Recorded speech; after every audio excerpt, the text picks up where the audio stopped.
you are looking at a massive military parade in Moscow today, celebrating the 80th anniversary of victory in World War II. This year, the show of military might was even bigger. It carried an unspoken message about Russia's conflict with Ukraine. Elizabeth Palmer is in Moscow. Elizabeth, good morning. Good morning. It's hard to overstate the lavishness of this event. The preparations for the parade alone pretty much paralyzed the center of Moscow over the last couple of days. It was an extravaganza of marching.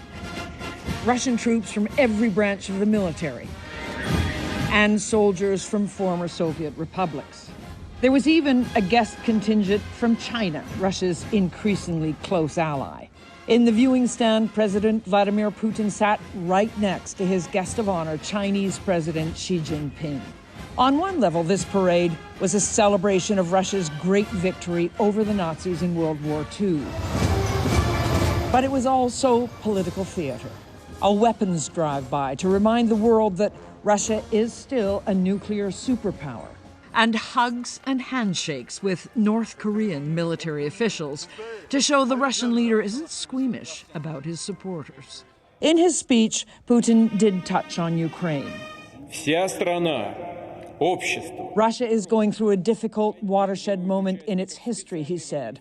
All of you on the front lines are our heroes. This spectacle is also meant to reassure the Russian people that the pride and the strength of their military hasn't been completely crushed by the grinding conflict in Ukraine. In the past 3 years, tens of thousands of Russian soldiers have been killed and continue to die. This parade is a celebration of victory over an old enemy. But it's also a distraction from the fact that military victory in Ukraine looks a long way off. Before the parade, we heard rumors that Americans might appear, somebody from the Trump administration, perhaps even some American veterans.